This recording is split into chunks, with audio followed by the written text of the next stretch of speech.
Okay, good evening, everybody, and a warm welcome to all of you who have joined us, to those who have just joined, and to those who have been here for the last 10 minutes.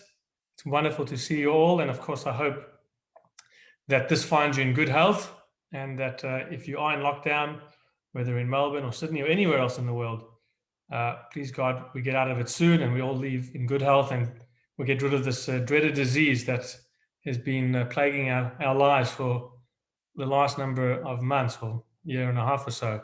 But we are very excited to see you all, and it's wonderful to have a very special guest who has graciously agreed to join us tonight and to share her story with us. And we're very, very grateful to you, Rebbetzin. And Rebbetzin Elisheva Goldschmidt joins us. In fact, well, maybe you can tell us where you are at the moment, but she's in a different part of the world where it's currently 3:30 p.m. And Rebbetzin Goldschmidt has a really inspiring, uplifting, and really just a story of courage. And we genuinely appreciate you taking the time to spend with us over the next half an hour or hour or so. And Rebbetzin Goldschmidt has agreed, if there are any questions as we go through the talk, I'll put some questions to her as well. But if anyone does have any questions, to put them in the chat, I'll monitor the chat, and she's prepared to answer some questions, of course, if they're respectful. And yeah, Rebbetzin, thank you so much for agreeing to talk with us. My name is Rabbi Daniel Rabin, as you know, and I am currently the rabbi at the South Corby Hebrew congregation. So a lot of the people on here are from our community. I see our Chazan, Greg Hurwitz, has joined, and some of our other board members. And yeah, really just a warm, beautiful community. And in general, the Melbourne community is very warm and welcoming. And hopefully one day we can host you in Melbourne whenever you decide to make a trip down this way. We'd love to host you here as well. But tonight, Rebbetzin Goldschmidt is going to share her story. I will put some questions to you after you share your words and your story. But really, once again, just a big thank you. I know these talks are really motivating. As I said, so many of us have been in lockdown for some time now. And really just to hear stories which can hopefully bring some good news, can bring some upliftment in our lives. And really, in terms of what you're going to talk about, I think, in Jewish tradition, for those of us who were born Jewish, perhaps, sometimes we don't appreciate our Judaism. Sometimes we take it for granted. Sometimes we don't see the value in it. And it takes a righteous person and a courageous person like you to, I guess, to light that spark again for a lot of us. So thank you for that. And once again, welcome to Melbourne virtually. And thank you for your time. So I'll hand over to you. Thank you, Rav, Kavoda Rav, and everyone else. Thank you so much for having me. I greet you from currently a very stormy Sri Lanka. It's raining cats and dogs here. But it is 3:30 in the afternoon, and it seems like the sky is lightening up a bit. But if it gets a bit stormy and you can't hear me, please tell me. And the second thing I want to tell you is I warned the Rav already. I'm a technological disaster. So if something happens and you can't see or hear me, please just tell me, because I am not going to know. I'm happily going to keep on talking unless you tell me, Elisheva, we can't hear you, we can't see you, or your screen is not sharing or whatever. And I really need help. I really, really honestly do. So please feel free to interrupt at any point when you feel necessary. And then, of course, just if it's all right, I'm going to talk for about 45 minutes and then leave the last 15 or so minutes for questions. So then I can get through the talk and we can have all the questions after. And I think, Rav, you are on chat monitoring or whatever, and then we'll handle them afterwards. Fantastic. So it is an absolute honor and privilege to be with you.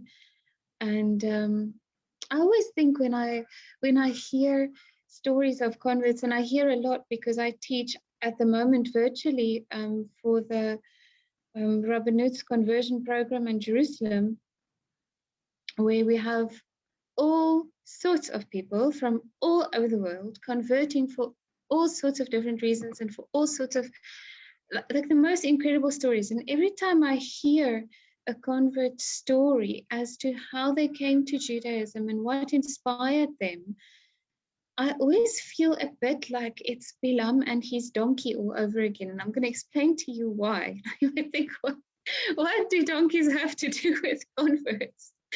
But when we think about the story of Balak and Bilam, we all know the story, right? Balak sent Bilam to go curse Israel. He hopped on his donkey, off he went, ready to curse Israel. He encounters an angel. The donkey sees the angel. He doesn't. The donkey starts talking. It's the whole drama. Eventually, they get to the end, and he makes a huge blessing instead of a curse. And here's the trick, though. No one saw this happening. In the parasha, there's no witnesses to this. The only witness is Bilam. He's talking donkey. We don't trust the donkey. The donkey's talking. The king Balak and the princess, and that's it. And yet, the only way that Moses knew about this is because Hashem told him. Otherwise, he wouldn't have known that there was this whole drama with a princess and a donkey and an angel and all sorts of things that happened. And he knows because Hashem told him. And we believe him. And yet, so a big part of that parasha contains the blessing that Bilam spoke over Israel, including one of the places in the Torah where the blessing is mentioned that whoever blesses Israel will be blessed and whoever curses you shall be cursed, etc. It's one of the places where this blessing is found. And it seems that Hashem likes to write love letters to his nation in secret because no one saw it, and yet it's there.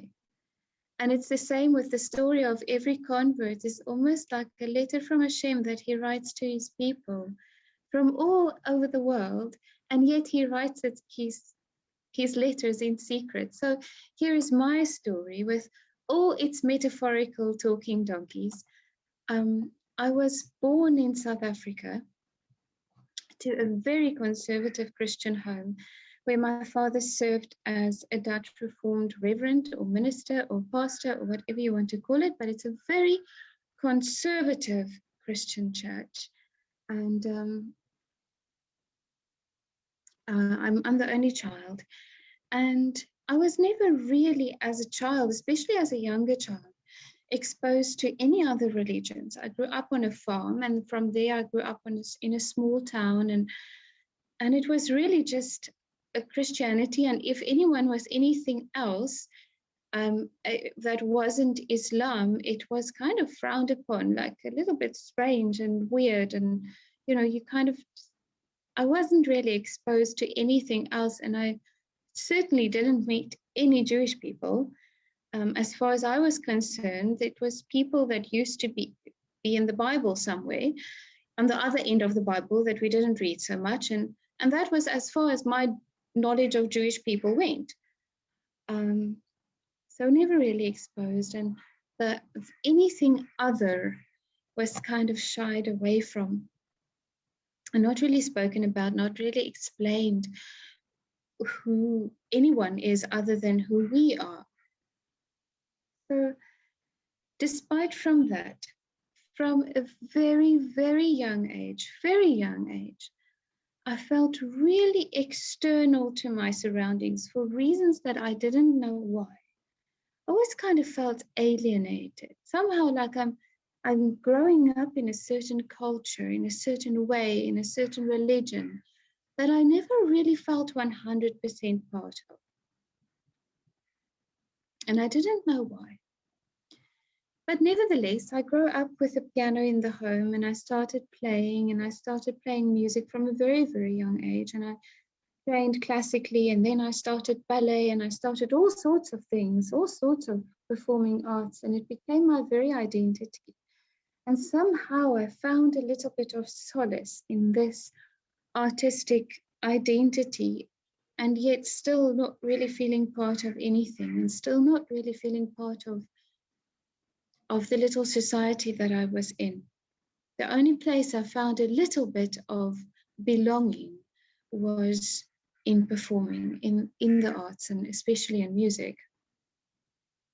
I felt very misplaced, very, very different. In fact, I was often told that I'm strange, or you're weird, or you know, etc., but I didn't know why. And as a child, it's quite isolating, and I felt very alienated and very lost, actually, But I never really spoke about it, you see, because my family was very traditional Christian. And I had many, many questions, but I asked them only in my head. I never asked them to my family, or especially not to my parents, because you just didn't. You just didn't ask. And I always just assumed that I'm some strange kind of outcast, and had no idea that I would ever feel that I belonged anywhere. And in my head, I was quite alone. Of course, I had friends, and as I mentioned, my family, but I didn't really connect to anyone, not even my parents. I adapted like a chameleon. So I learned to walk the walk and talk the talk and say what I needed to say, and but I never really became part of the tree. I was always just this ever so slightly shape-shifting chameleon, with just being so incredibly misplaced and having no idea where I belong or what I am or why I'm here. But then as a child, of course, I sang in a lot of choirs and did a lot of competitions, etc. And I started traveling with music when I was young, 10, 11, and I performed as a soloist at the age of 12, both in voice and in violin. And I really, really threw myself into my music. If there was anything I could do, I did it. And on one of these traveling choral performances, we ended up in, I was probably 8 or 9 at the time, and we ended up in a very charismatic church. Now, small town me at the time, not being exposed to other religions, not even being exposed to a different kind of Christianity. There I am with singing, and there's this man who I later learned it's called a pastor in front of the church, and he's jumping up and down, and everyone else is jumping up and down, and people are screaming and they're singing and they're falling and they're saying all sorts of strange things. And then this pastor jumped up, and in the midst of this circus, he started talking and said that God told me this and this and this and this and this. And little 9-year-old me at the time thought, my gosh, I've been in the church my whole life. I grew up in it, and my father never said that God spoke to him. And I never heard anyone else in my church say God speaks to him. So if this man is able to connect to God, then surely I can connect to him too. But because I knew this was not really things that you would speak about, not in our house and certainly not outside of our house either, I decided to lock myself in the bathroom and try to somehow connect to this God. Now, of course, we know that we do not pray in the bathroom, but 9-year-old me did not know that. And I was really just trying to connect to this higher divine that this man claimed he had connection to. I was extremely intrigued, extremely fascinated, and because I already felt so strange and so isolated and so not part of, I thought, well, maybe if I can connect to God, who is the creator of everything and who, according to my parents' teachings, created me, he would surely be able to tell me where I am and who I am and where I belong, right? So there I was in the bathroom talking to God. And I felt very lost, because there was nowhere to turn to with these experiences I was having. There was nowhere to turn to with all the questions I had about how do I connect to this God. I mean, I spoke to him like any child would, but I didn't really have any other direction as to what I'm supposed to be doing. And in the meantime, of course, I threw myself, boots and all, into my music, and literally any place I could compete, any Eisteddfod, any competition, anything, I threw myself into it. And my entire childhood and teenage years really was occupied with music and performing arts. And it wasn't one of the stories where I was forced by my parents and I ended up hating music, or, I played piano until my fingers bled. I did, but that was my own choice. I really wanted to. I wasn't forced to do it. And I did win a lot of competitions and I did win a lot of bursaries. And the more this started happening, the more I got, the more I did. And because I felt maybe this is what I'm supposed to be doing. Maybe this is home. Yet it wasn't. But I at least found something that made me feel a bit more connected to this planet, if so to speak. And as the years went on, I grew up and I grew more and more distant. By choice also. Throughout my life, I really learned, up to that point anyway, that I'm probably never going to fit in. I'm probably never going to just become part of a group of friends or my family or so on. I was, it was like a row of little fluffy white sheep, and then this colorful rainbow sheep at the end that just really does not fit the box. And I was that little fluffy rainbow sheep. And I just withdrew myself more and more from my group of friends and from everybody. And I ended up in school break times. I used to lock myself in the hall with permission. And in break time, I used to just go practice piano in the hall instead of playing, because it made more sense to me than so desperately trying to fit into something where I just don't fit. And I'm going to now attempt to share my screen. So please bear with me.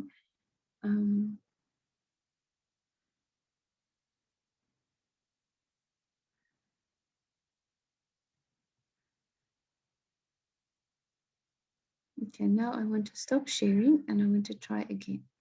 So just give me a second. Okay, can you see that? Yes. All right, so that little segment over there. That was me as a teenager, as a child. Didn't fit in, fitted the mold, but didn't taste or smell like everybody else. And then, of course, by this time, by my teenage years time, I was well into making a career out of the performing arts. And then something happened that probably changed the course of my life very significantly. My parents got divorced when I was 15. And the reasons for the divorce, I'd keep rather private out of respect for them, but it was a big circus, a big circus. My father was a reverend, and it was a big scandal, and so on. And the reasons that they got divorced for really just threw me off any little grain of faith that I had left in the church. Just went out the window. I could not take any of it seriously anymore. I couldn't take their leaders seriously. I couldn't take their faith seriously. I felt like it was one huge farce. And I wasn't mature enough to understand that in any religion you are going to deal with people. And when you deal with people, you deal with imperfection. Because that's not how they painted people to me. The church was painted perfect, right? Their leaders are perfect, and if you're not perfect, then you're broken. So I lost faith. I lost faith, and I became extremely rebellious, and getting into all sorts of trouble, and into all sorts of very seriously wrong relationships, very promiscuous, very just everything that you can imagine that could go wrong with a teenager went wrong at that point. Because up to that point, I had a rather horrible nickname in school called Mrs. Perfect. And Mrs. Perfect was no longer Mrs. Perfect. It broke. I broke. And I rather became Mrs. Horrible. Like, no one said it, but now looking back on it, that's what happened. It was an absolute disaster. And of course, today I have a very good relationship with both my parents. I love them very much, and a lot of healing has taken place over the years. But at that point in time, it was a disaster. My parents were divorced. I was already lost as it is, and anyone who's gone through their parents' divorce will know it really throws you off as a teenager and as a child. And up to that point anyway, my parents' marriage was really cold, very cold. So it wasn't a place where you could really talk. There was a lot of very taboo subjects. So where do you go? Where do you go when you're angry, or when you're sad, or when you have any questions really about life or relationships or anything like this? And especially if you're not allowed to talk about half of the things that you have questions about. And what happened to me was that in the end, I ended in a very, very lost place. Because you see, men and women are both born with a question, a separate question. When men are born, their question that they are born with is, am I good enough? Do I have what it takes? I have a little 3-year-old boy who is very 3 and very boy, and who's never had any exposure to weapons as far as I know anyway. But literally everything that little child lays his hands on becomes a sword. Anything that can break will break. Anything that can be taken apart will be taken apart. Why? Do I have what it takes? Can I break this thing? Can I make it? Can I do it? And that's the very drive into their life, into the hunter's life. Do I have what it takes to hunt this animal, to make life work, to make the money, to do it? And when that question is not answered by our parents, when boys then become rebellious, they do all sorts of madness in order to prove I have what it takes. Even grown men, big men. When they act out, when men act out, you know about it, because it's all in a desperate search to answer that question. Am I good enough? Am I good enough? And little girls are born with a similar question, albeit very different. Am I beautiful? And although that might seem like a superficial question, it's not. I also have a 7-year-old girl, sweetest, tiniest little thing. But if we go to buy a skirt or a dress, if that dress and that skirt can't twirl, it's not a skirt and it's not a dress. We'll have to find a different one, because what use is a dress or a skirt if you can't twirl in it, right? Like, why? So when we get dressed for Shabbat and so on, the very first question, of course, that comes out of that little princess's mouth is, do I look beautiful? Is it beautiful? And when that question is unanswered, we'll reveal more and more of ourselves until we find a question. And we might find it in all sorts of dark and horrible places, but we will keep looking because we are born with that question. And my question remained unanswered. I didn't feel beautiful. I didn't feel accepted. I didn't feel loved. So I went and looked for it in all the wrong places. Of course, after my parents, my mum and I moved, and we joined the local church. And I was about 16 at the time, and I was really angry at the world at that point already. And we were in a history class one day, and for some bizarre reason, look, history up to that point was my favorite subject. I loved it. And it's the first time in history class that I learned anything remotely close to what might be related to the Holocaust. Up to that point, I had no idea that such a word even existed. I had no idea. No idea. I've never met a Jew. And even in school, the word Holocaust was not used. I didn't know that what we were talking about was actually a Holocaust. I didn't even know that Hitler was killing the Jews. I just knew that he was killing people and that it was a very bad war. And that's about as far as it went. Didn't learn anything else. And in that history class, the one day, for some or other reason, the teacher that day decided now is a good day to start evangelizing this class. So instead of learning about all the wars and all the revolutions, that day we learned that if you accept Jesus into your heart, you're good for life. Man, did that not go down well with me. So I stuck up my hand and I said, excuse me, ma'am. She said, yes. She said, I said, you mean to tell me I need to give over my entire being to someone I don't know and don't trust and have no idea who they are? And she asked me to leave the class, so I did, and I spent the rest of the history period outside the class. That was not the first time, but it was for similar reasons every time.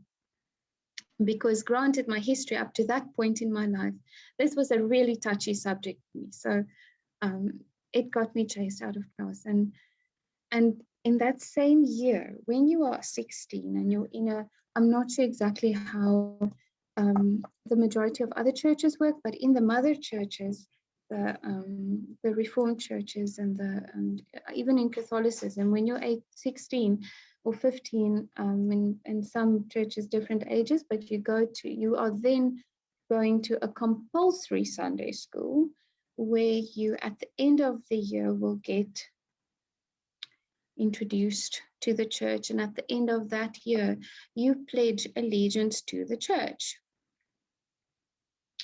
Little rebellious me was not going to pledge allegiance to anyone. So I started reading this Bible, and I read it back to front, from the beginning to the end. And I had so many questions because obviously what was being taught and what was in that Bible was not the same thing. So I had many questions, and it was on a Sunday morning. So the majority of my friends were not quite there after Saturday night. They were in the Sunday school with me, but in the meantime, I started reading my Bible and I wanted to know. I wanted to know. So I asked questions and they were really sincere. I was honestly not trying to make any trouble, but I did. And one afternoon, the reverend or whoever was teaching the class came to my house, knocked on the door and asked to speak to my mum. And then he said to my mum, look, I really feel it's best if she doesn't return to church. And my mum asked why, and he said, well, she's being extremely disruptive. So again, my mum asked how, and he said, well, she asks the most disruptive questions that we cannot complete the class.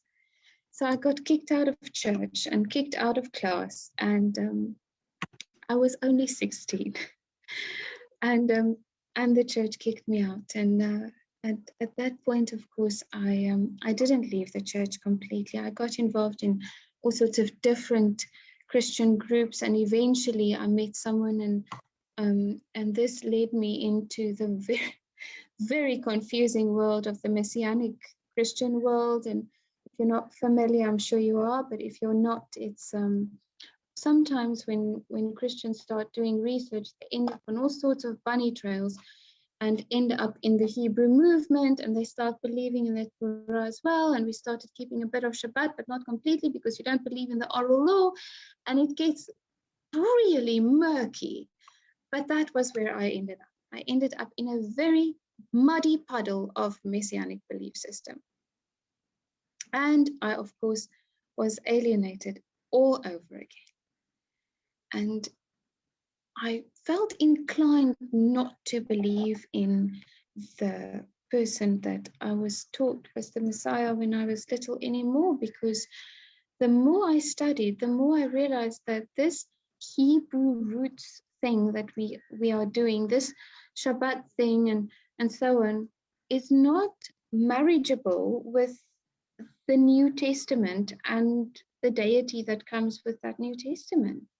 I couldn't put the two together, but I didn't want to be all by myself again, and I certainly didn't want to get kicked out for a third time. So I, at that point, learned to rather keep my questions to myself. which is what I did. And I went on to go study, and I studied performing arts, and I did an opera diploma and so on and so forth. And I started a career in the performing arts and very successful, and I was very happy. And when I was 19, a friend of mine, knowing my very murky belief system, said to me, you know what, you should go to Israel. We were on a group last year to Israel, you should go to Israel. And I didn't want to go in the group. And so we did a concert and raised the money, and off we went. And I was 19 years old when, for the first time in my life, I met a Jew in Israel. For the very first time, I met a Jewish person when I was 19 years old. And I was so fascinated because suddenly all these things that I've been reading about are there. Here's Jerusalem, and here's a Jewish person, and all these things that were just almost like mythical to me was real. And the people were real, and it was amazing. And I was so enthralled, and it was just absolute magic, absolute magic. But I didn't know now, what am I going to do with myself? So anyway, the tour went on, and we went to go visit all sorts of things, and we went to the beautiful Galilee, and we went everywhere. And we stayed for quite some time in Jerusalem. And the one day, this friend of mine, the same friend that said you need to go to Israel, is the friend that came with us. And he said to me, look, I really want to take you to the wall. I really want to take you to the Western Wall. I said, all right, what's the wall? And he started explaining to me what it was about. I said, sure, let's go. And we started walking through the old city, all the way down the little cobble steps and around the corners. And back then it looked a bit different than what it does now, but the big booming security gates weren't there. You didn't have to pass all sorts of security checks before you go in. You could actually just walk down the steps all the way to the wall. There was a little bit of security, but not like it is today. So we went down and started walking down the steps, and I didn't look up. I was just scared that I'd slip because, as you know, those little cobblestones can get quite slippery. So I was walking and walking, and I saw it starting to get light. Like, you know, we started exiting the narrow passage, and I looked up, and there was this wall. And for reasons that I cannot explain, even now, even today, I sat down on that step and I started weeping, not crying. It was like the gates of heaven opened up in my eyes. I couldn't stop, and I had no idea why. But it was like something just shook me. Something in me shook, and I didn't know why. Because here's the thing. If you have a little bottle of glitter and you have a child, and the child goes like this with the glitter, you know what's going to happen, right? The glitter goes everywhere. And that's what happened at the fall of Adam Rishon. Hashem had the collective soul of Klal Israel in a not in a bottle, but let's call it a metaphorical bottle, right? All the beautiful neshamas, all these beautiful sparks that belong to the beautiful nation in this collective soul. And at the fall of Adam, it's like someone shook the bottle and some of these sparks escaped to everywhere. And it wasn't part of the collective soul anymore. And every potential convert is born with that little spark. And that's why they will keep searching before they get home, because we are part of a collective klal, of a collective soul, of the one soul. And when that soul hears Shema Israel, it will start its journey home, and it will not stop. It will not stop. And that day is the day that my soul started searching all over, because I heard the call to come home. I heard the call that finally made me feel like I'm not an alien. I have somewhere where I belong. I felt it.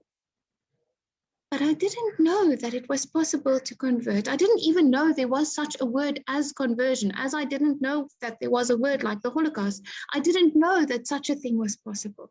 I didn't know that you could become a Jew. I only met my first Jew 3 weeks ago. Remember, like, how do I know? So eventually I went back to South Africa.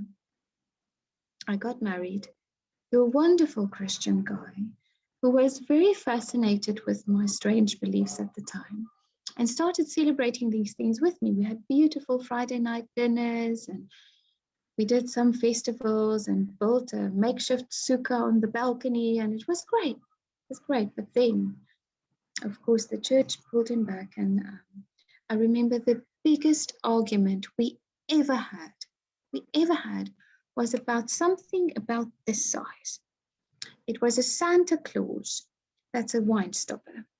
And as a child, I really hated Christmas. I really did, for all reasons that has nothing to do with religion. It was just all things horrible happened on Christmas. I hated Christmas. And so I eventually did research as to where does Christmas come from and all its pagan origins and so on. So I was a very big believer that we shouldn't be doing this. And he brought this thing home and we had a huge argument, and I sent Father Christmas flying across the river.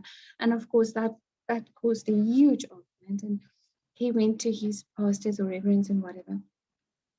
And he came back one day, and it was a Saturday, and he put a big box, like a refrigerator box or a washing machine box. It was a big box in the kitchen, between us. And he said to me, you have a choice. You can either come back to church with me tomorrow and leave all this nonsense, all this Torah study that you're doing and whatever, you leave that and you come with me back to church. Or you can start packing this box.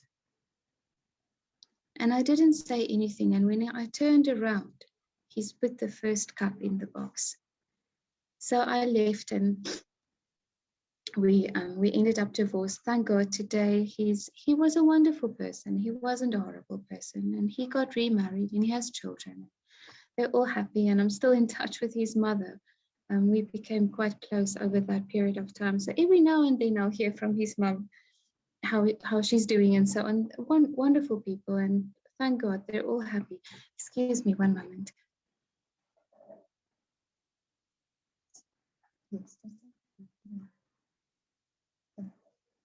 Sorry, I also have 3 little people running around here needing to know what to do.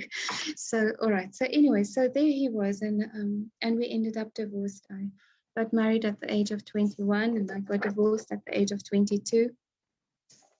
And at that point, there was nothing that held me in South Africa anymore. So I started auditioning for international productions, and I got on, and we did all sorts of productions. I was on the cast for Phantom and Cats and all these huge musicals across the world. And on one particular production, I ended up involved with a crew member, and the whole situation spiraled into the most abusive relationship I've ever been in. And very, very, very bad. And because we were, traveling all together, you can't really escape these people. So everything I did was known. He somehow hacked my phone, so I couldn't leave the hotel without him knowing exactly where I was. My entire computer got hacked, everything. I had no privacy whatsoever. And it escalated really quickly and really badly. And one day the hotel manager called me in and asked me if I'm all right. I said, why? He says, well, are you ill? I said, no, I'm not ill. Why? He says, well, because my staff kept on finding blood on your towels. So I just want to know if you're okay. So of course I lied and I said, I'm fine. I said I had a bit of a nosebleed, which was true, but not for the reasons he thought it was true. And one day this man came knocking at my hotel room door. And at that point, all the plugs in my hotel room was ripped out of the wall so that I couldn't charge my phone to call anyone or anything like that. And now you might ask, well, how come the rest of the people didn't do anything about it, or you didn't say anything about it? Because in that world, in the performing arts world, it's really each man to himself. And if there's drama, you turn a blind eye and you go on, because there's a million people outside that door that wants your job. So one day there was a knock on the door, and I opened the door, and there was this person, and there was no warning. There was no warning. He punched me in my face and I fell to the floor. And when I looked up, he was towering over me with the biggest fire extinguisher I ever seen in my entire life.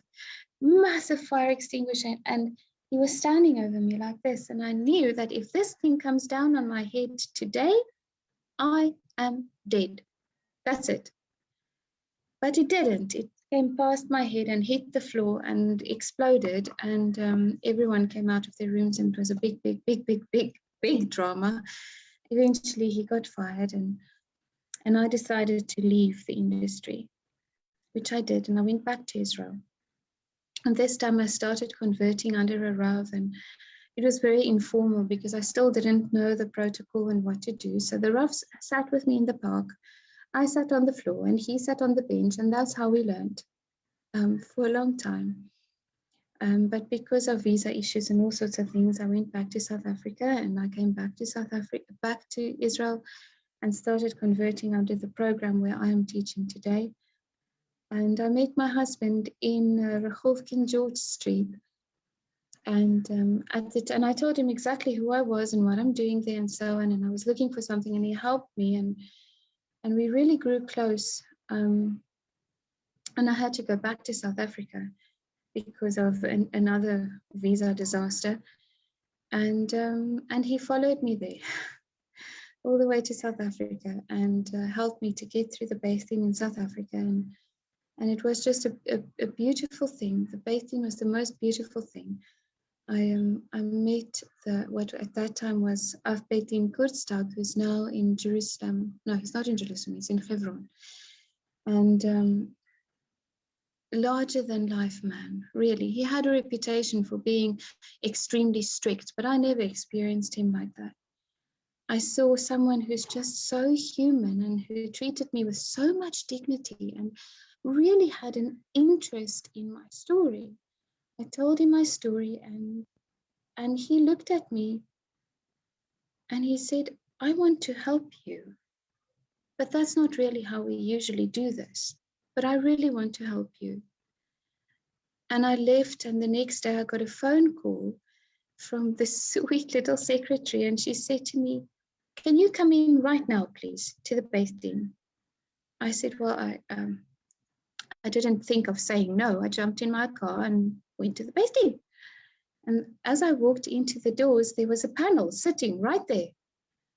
And they said, because Cape Town doesn't have the Beit Din, he lives in Johannesburg. So he was there just by chance, not by chance, but he was there only for 2 days. And he scraped a Beit Din together, and he explained my situation right there as I sat there, spoke about me as if I wasn't in the room, and explained them my situation and said to them, and we will help her.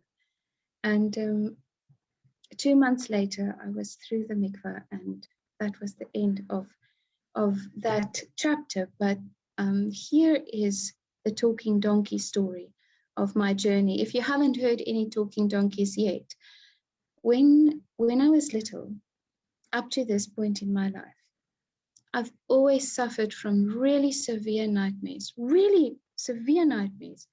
that always involved being chased and haunted down to be killed by a certain group of people. And I belonged to a different group of people that the group of people I was dreaming about wanted to kill. And bearing in mind that I only met my first Jew at the age of 19, and I heard about the Holocaust only about a year later. So I had no idea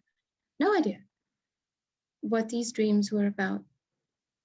And the one day I dreamt that I was in a train, in a wooden train cart, small, squashed with many other people, and it was very cold, really cold outside. And when the door opened, it was snowing. And I realized I must be somewhere in Europe in the dream. And there were soldiers outside these trains, and they rushed us out of the train. And as I left the train, I left my shoes in the cart by accident. And one of these soldiers just pointed to the cart, and I nodded my head, and he crawled in and got my shoes because I was standing barefoot in the snow. And as I watched him getting my shoes for me, I realized that this man is risking his life for getting my shoes because he's supposed to be one of these people that wanted to kill us, right? And I had no idea. I only saw pictures of these things years later, maybe even 5 or 6 years after that. And it went on. Lots of things went on. I dreamed about cremation. Lots and lots of people getting cremated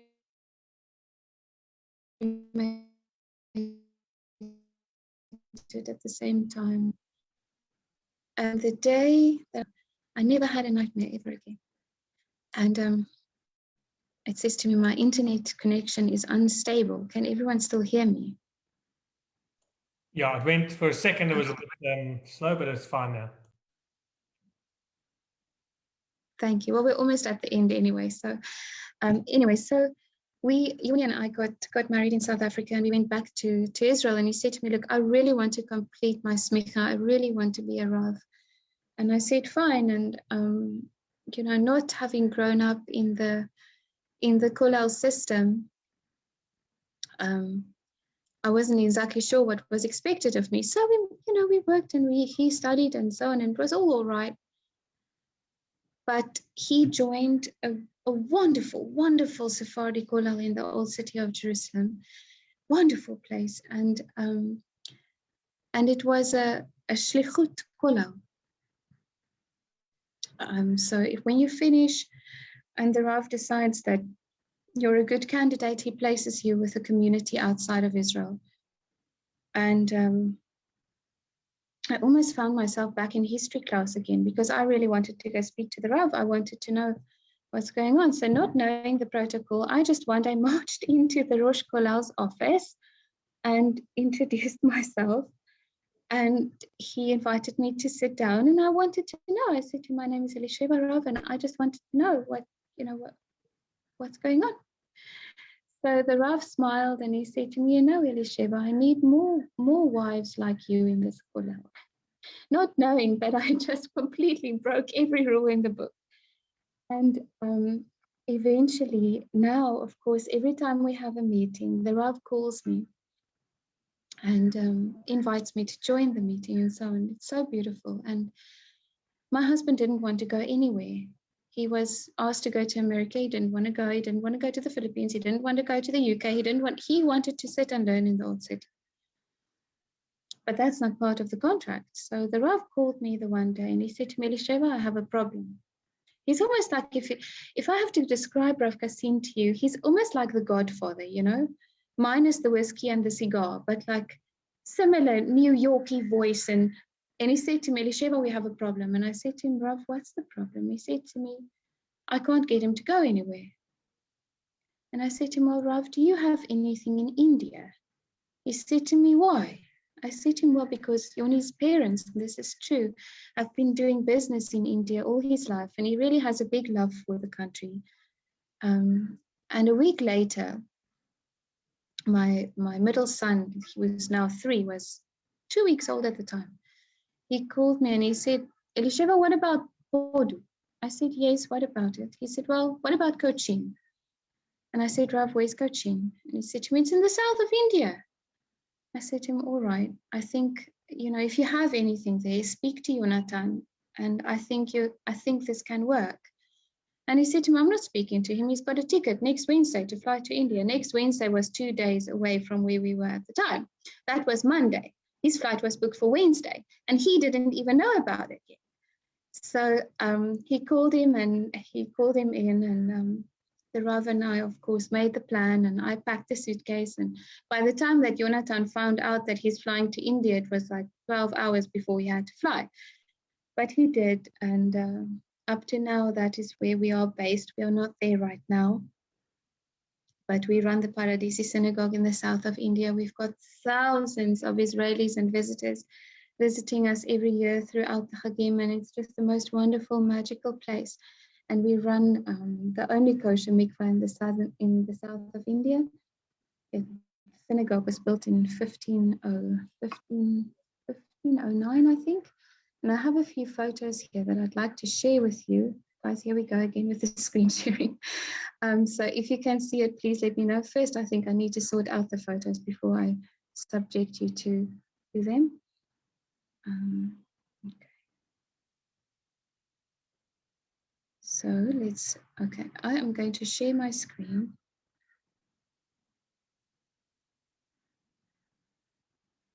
Can you see? Yep. Thank you. Here's the synagogue inside. This was taken over Sukkot. Beautiful, sure. Wow. And there's a grave of a Kabbalist right next to our house in the middle of the village. And it's the only standing grave still that's there. And that's the inside of the synagogue. On Yom Kippur, they switch off all the electricity and they light all the old oil lamps. And it's the most magical Chag is Yom Kippur in India.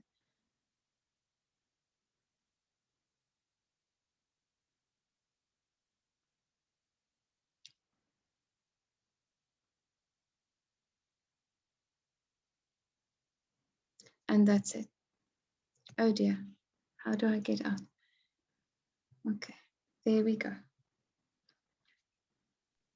Wow. Thank you very much for listening to my story with all its talking donkeys. I'll be happy to receive questions if you have any questions, Rav or anybody else. Thank you very, very much. And I'm sure if we were not on mute, you'd have a standing ovation and lots of applause for that most incredible talk. And literally, I felt like you were taking us and carrying us through an incredible journey. Thank you. Just the way that you express your life story is just phenomenal. And certainly from my point of view, I feel very much enriched from hearing that story. And I'm sure the others who are on this call certainly feel the same way.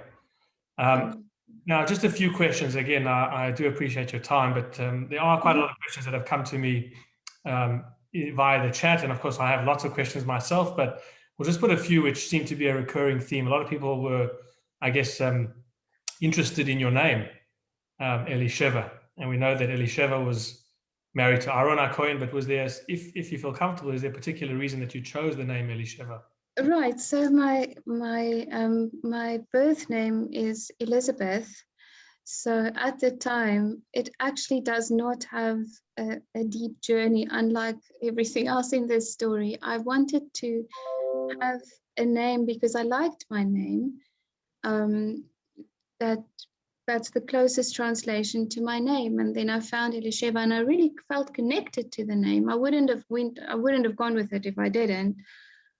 Because I did feel that throughout my whole life, I had almost like a promise from Hashem that eventually we'll get there. We'll get there, and we did. So that's the story behind the name. I want you to know, Rav and everyone else, I don't necessarily deem any question uncomfortable or taboo. If I don't want to answer, I'll let you know, but rather ask than to keep wondering forever. I'll be happy to answer anything, and if I feel not, then I'll say. So another recurring question has been in terms, you did say that you and your parents have a beautiful relationship today, but how did they take your conversion and you becoming a Rebbetzin? So I left out that part of the story, probably by accident, not on purpose. My father didn't speak to me for quite a number of years. And for quite a few birthdays, I received very thick Greek Bible concordances, which I donated to the theology building at the university because I never opened them and never read them. And eventually, once I've met Jonathan, he stopped asking me about,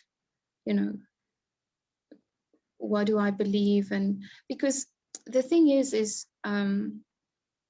if the reason why Christians are so adamant on evangelizing, etc., apart from it, they believing that they should go out and make disciples, right?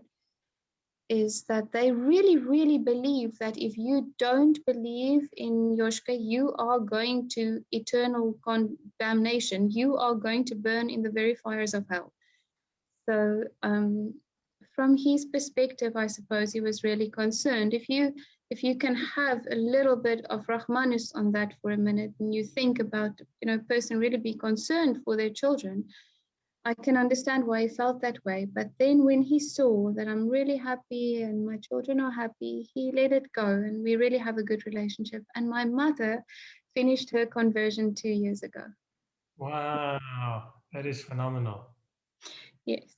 Wow, that's like another whole dimension to the story. Yes.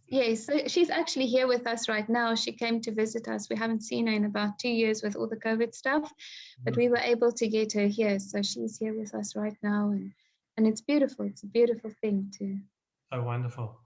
The part of the story which there are lots of the parts of the story which I think really either struck a chord or were so enlightening. But I love the fact that your I guess perception of the Beth Din at the time, Rabbi Coetzee, I obviously being originally from South Africa, I know Rabbi Coetzee, and you're right. A lot of converts, are sometimes scared or feel that it's a very frightening experience. I'm really glad to hear that you felt respected, you felt admired. I work a lot with conversion candidates here, and my hope is always that they leave and they finish the process looking back and really enjoying the experience of the conversion. But someone asked an interesting question: how did your husband's family take it? Not always are people so warm to that experience at first, Yes, his family are not religious. His father is traditional, so it takes a bit of that element out. When you marry into a really religious family, you could be faced with, do I speak Hindi? No, but my daughter does. Anyway, it's a question that just popped up here. I don't speak Hindi, but my daughter does. When a lot of the girls that I teach anyway get involved with, someone from a religious family, it often is either they feel a bit looked down on, even though they're not, because part of the process sometimes, and it's very unfortunate, but sometimes makes them feel very isolated. It's people are trying, and maybe this is a tip: if you have converts in your home and you are trying to teach them or help them, try to do it in a way that doesn't announce the fact that they're a convert to the rest of the world, because that's often what makes them feel that way. I don't feel that way because the whole world knows my story, so I don't feel that way at all. And I really feel that thankfully, because I went through the show business, I have a skin as thick as a rhinoceros. I can take it, So I always feel like I'm kind of on the front line a lot of the time to make life easier for the girls behind me. But I had a very good experience. My husband's father was very accepting, and he still is. He has a great relationship with my children, and with me we have a very good relationship.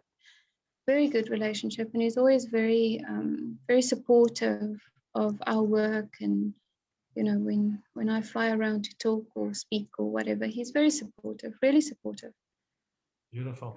Now, when the borders do open and travel resumes back to, I know I said that you're welcome to come here, but what's it like for tourists to come to Cochin? You said you have a lot of tourists there. Is it a great place to visit? Of course, we'd love to come visit your shul. But I mean, is it a nice? Do you find that a lot of people, after hearing you talk, want to come and see it? Yeah, I just saw that there was someone called Shira that apparently was with us. I don't know if she's still here. We had visitors from Australia before, so if you are here and you know me, I'm so happy that you are here. Someone asked if I teach anyone in Coetzee. No, I teach virtually in Jerusalem. So when I am in Israel, I teach in person, and otherwise I teach virtually for the Rebbetzin program in Jerusalem for converts in Israel. Although a lot of people travel from all over the world to go convert in Israel. It is a lovely place to visit. There was a very large concentration of Jews in the area, in Coetzee specifically. There's two big groups of Jews. The one is the Baghdadi Jews, who's the Paradesi Jews, of which the synagogue is where we are at. And then there is the Malabari Jews, who were there before the Baghdadi Jews got there. And the two don't always get along, but we manage. And the majority of the time, it's beautiful. And of course, Coetzee itself is really, really beautiful. And it's very close to the Western Ghats. Lots of waterfalls, lots of elephant sanctuaries, lots of Brian, I call Auntie Queenie every Friday afternoon, and when I call her, I will tell her that you send your love. Auntie Queenie is the Rosh Kehila in Coetzee. She's as tough as nails. She's there all by herself right now. She's in her 80s. When we got there, when we got to Coetzee, she was really apprehensive of us. This was 3 years ago. She was really apprehensive. And in order to run the mikvah, it was hard because she wouldn't give any keys of anything to us, right? But there were a few instances of previous people who were there and Chabad houses and so on that didn't work out so great. So she has her reasons for feeling the way she's feeling. Anyway, so every time I had to take someone to the mikvah or clean the mikvah or do something in the synagogue, I had to go to Auntie Queenie's house, get the key, go through a whole story, get the key, come back, give the key back. It was a real big rigmarole. And 1 year later, one day I went and I said, Auntie Queenie, I need to go clean the mikvah. We need to change the water. And she gave me the key in my hand like this. And she folded my hand closed and she said to me, darling, now you keep the key. And if you know Auntie Queenie, this really tough as nails little Indian lady, then you'll appreciate that it didn't come at a small price. It was such a small gesture with such power behind it. So we are really, really desperate to get back and to go look after her. We did a burial of Sarah Cohen, who was the oldest Jew in India at the time. And she was quite famous as well. Auntie Sarah was really famous. People from all over the world came to see her all the time. And maybe I can close with this story because it's quite a wonderful story and leave on a good note. She passed away on the Friday afternoon, Auntie Sarah. We went to Auntie Sarah and she passed away on the Friday afternoon. And every Friday we would stop there on the way back from shul and make Kiddush for her, right? Because she was just a few houses away from the shul. And the Friday afternoon, yes, Sarah Cohen, Brian. Brian seems to know the ins and outs of coaching very well. So Auntie Sarah died the Friday afternoon, and they called us and they said, Auntie Sarah just passed away. And we couldn't bury her. We had to wait until the Sunday because it was late on the Friday afternoon. And it's one of the only times that you actually wait to bury a body. And we called our boss and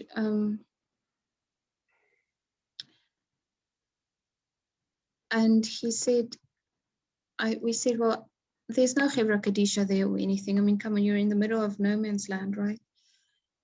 How do we do? He said, well, it's usually the custom of the rabbi's wife to prepare the body for burial.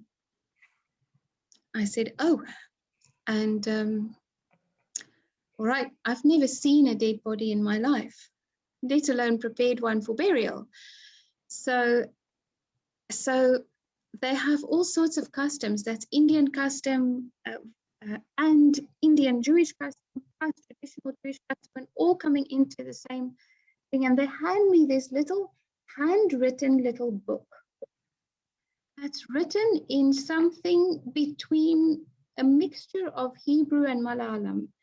Like some notes are in Hebrew and some notes are in Malayalam. And I I just sat down with this book and I thought, Hashem, how am I going to do this woman's body with dignity and honor if I can't even read the book?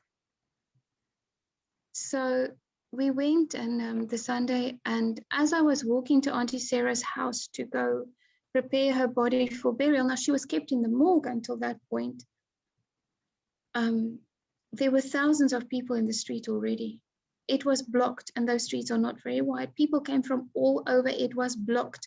And if you've never been to India, you do not know what crowded looks like. And I say that with a lot of respect, but there's nothing like it. So I had to squeeze my way through.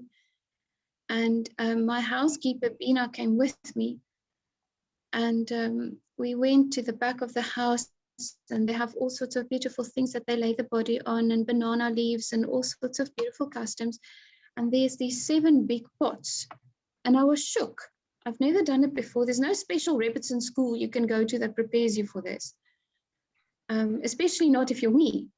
So it turns out that there's this beautiful hashgacha that my housekeeper washes all the bodies in the village. So she's done this a million times. And she went with me, and they have these big clay pots that they pour warm water over the body, and then they break the pot. So we did all of that, and Bina just took me through it. And her name is Bina. She's very Hindu, but her name is Bina. And Bina helped me to wash Auntie Sarah's body, and really like a baby. She did the most beautiful job, so caring and so beautiful. And eventually we buried Auntie Sarah, and she's in the cemetery there in Jewtown, and we're still in touch with her only family member that is the consulate for Israel in Delhi, who is now moving to Jerusalem. And that day taught me a lot about what can really be achieved when there's a collective love of something or of someone. And may it be that our collective love of mankind carries enough beautiful magic to lift us out of this time that the world is in. Amen. And, yeah, I'd be happy if you want to find me on Facebook, you can look for Elisheva Goldschmidt on Facebook, and you're welcome to send me all more questions that you want to connect with me there. I'd be happy to connect with anyone. Thank you very much, Elisheva. And once again, on behalf of all of us, a big thank you for your time and for sharing your personal story, which has no doubt inspired all those who have listened. Just a little bit of marketing for tomorrow night. Tomorrow, myself and Rabbi David Gutnick from East Melbourne congregation will have a Parsha chat, same time, 8 p.m. And you can use the same link. I don't think we'll get as big a crowd that came to listen to you, but we welcome anyone who wants to come and listen tomorrow night, 8 p.m. So once again, a big Yashar Koach to Elisheva and B'Hatzlacha and all your amazing work that you do, not only in India, but teaching Torah to all those wonderful people who are going to be joining the Jewish faith. So Kol HaKavod, and thank you to you and your husband and your whole family. Thank you very much.